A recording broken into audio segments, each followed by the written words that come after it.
அவரை பொறுத்த வரைக்கும் நானும் சரி அல்லது நம்முடைய மாண்புமிகு விளையாட்டுத்துறை அமைச்சர் மூலமாக எங்களுக்கு கிடைத்த ஒரு அருமையான அண்ணன் என்று தான் சொல்வேன். நீங்கள் நடிகராக பார்க்குறீங்க, நீங்கள் கட்சியோட தலைவராக பார்க்க, நாங்கள் என்றைக்குமே எங்களுடைய அண்ணனாக நாங்கள் பார்க்கின்றோம்.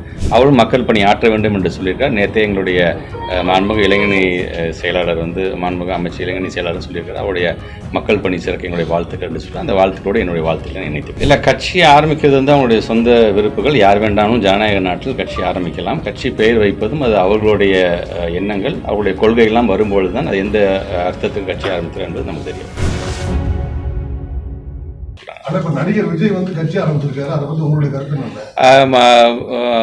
அவரை பொறுத்த வரைக்கும் நானும் சரி அல்லது நம்முடைய மாண்புமிகு விளையாட்டுத்துறை அமைச்சர் மூலமாக எங்களுக்கு கிடைத்த ஒரு அருமையான அண்ணன் என்று தான் சொல்வேன். பல முறைகளில் நாங்கள் நேரடியாக பேசும்பொழுதும் அவர் அந்த அன்பொழுக பேசக்கூடியவர் தான்.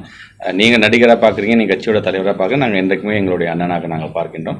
அவரும் மக்கள் பணி ஆற்ற வேண்டும் என்று சொல்லியிருக்கார். நேற்றே எங்களுடைய மாண்புமிகு இளைஞரணி செயலாளர் மாண்புமிகு அமைச்சர் இளைஞரணி செயலாளர் சொல்லியிருக்கார். அவருடைய மக்கள் பணி சிறக்க எங்களுடைய வாழ்த்துக்கள் என்று சொல்லி அந்த வாழ்த்துக்களோடு என்னுடைய வாழ்த்துக்களை இணைத்துக் கொள்கிறேன். கடந்த முறை கட்சி ஆரம்பிச்ச விஜயகாந்த் கூட முற்பு திராவிடங்கிற வார்த்தையை சேர்த்து தான் கட்சி ஆரம்பிச்சார்.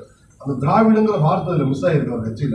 அதை நீங்கள் எப்படி பார்க்குறீங்க? இல்லை, கட்சியை ஆரம்பிக்கிறது அவங்களுடைய சொந்த விருப்புகள். யார் வேண்டாலும் ஜனநாயக நாட்டில் கட்சி ஆரம்பிக்கலாம். கட்சி பெயர் வைப்பதும் அது அவர்களுடைய எண்ணங்கள், அவருடைய கொள்கைகள்லாம் வரும்பொழுது தான் அது எந்த அர்த்தத்துக்கு கட்சி ஆரம்பிக்கிறது என்பது நமக்கு தெரியும்.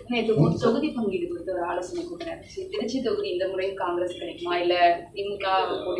இல்லை, ஒவ்வொருத்தர் ஒரு கருத்து சொல்கிறாங்க. முதலமைச்சர் அவர்கள் நீங்களே பார்த்துருப்பீங்க, இளைஞரணி மாநாட்டில் பேசும்போது சொன்னது ஒன்று தான், இவருக்கு சீட்டு கூட அவருக்கு சீட்டு கூட, இந்த கூட்டணிக்கு சீட்டு கூட நீங்கள் யாரும் சொல்லக்கூடாது. நான் கொடுக்கக்கூடிய வேட்பாளர் அது வெற்றி வேட்பாளர், உங்கள் அனைவருக்குமே பிடித்த வேட்பாளர் தான் நான் வழங்குவேன். அதனால் என்கிட்ட யாருமே இந்த தொகுதியை இவருக்கு கூட வேட்பாளர் இவருக்கு கூட சொல்லிட்டு யாரும் வரக்கூடாது. நான் என்ன முடிவு எடுக்கின்றனோ நிற்பது முத்தம் நீங்கள் கலங்குகின்ற வகையில் நீங்கள் உழைக்க வேண்டும் என்று சொல்லியிருக்கிறார். இல்லை, எல்லாருமே அந்தந்த மாவட்டத்தை சார்ந்திருக்கிற கட்சிக்காரர்களால் எல்லாருமே சொல்வது என்றைக்குமே நாங்கள் எப்படி எங்கள் கட்சியை விட்டு கொடுப்போம், முதல்ல எங்கள் கட்சிக்கு தான் நாங்கள் முக்கியத்துவம் கொடுப்போம். பட் எது எப்படியா இருந்தாலும் டெசிஷன் மேக்கிங் அப்படிங்கிறது கட்சியோட தலைவர் அவர்கள் தான்.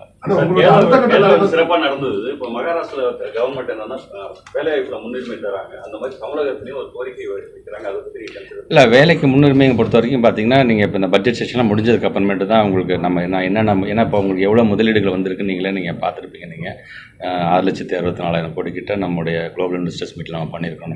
அதெல்லாம் இப்போ அதற்கான வேலையை நம்முடைய மாண்புமிகு அமைச்சர் டிஆர் ராஜா அவர்களும் அந்த எந்தெந்த பகுதி அவர்களுக்கு ஒதுக்கீடு செய்யப்பட்டிருக்கிறது அந்த இடம் பார்க்கின்ற அந்த பணிகள்லாம் வேகமாக நடத்திக்கிட்டு இருக்கிறாரு.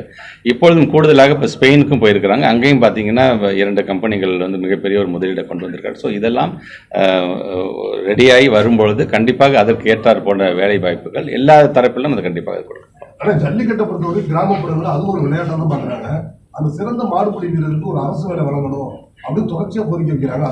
அது ஸ்போர்ட்ஸ் உள்ளுக்கு கொண்டு வரணும் அப்படின்னு சொல்லிட்டு இருக்காங்க. அது ஒன்றா ஸ்போர்ட்ஸ் உள்ளுக்கு வரும்பொழுது தான் நீங்கள் சொல்கிற மாதிரி அதற்கான ரிசர்வேஷன்ஸ் அதுக்கான இதெல்லாம் இருக்குது. அது கண்டிப்பாக நம்முடைய முதலமைச்சர் அவர்களிடம் சரி, நம்முடைய விளையாட்டுத்துறை அமைச்சர்களும் அதற்கான கோரிக்கைகள் வைக்கப்பட்டிருக்கு. அது அவர் கண்டிப்பாக நல்ல முடிவு எடுப்பார். தேங்க்யூ.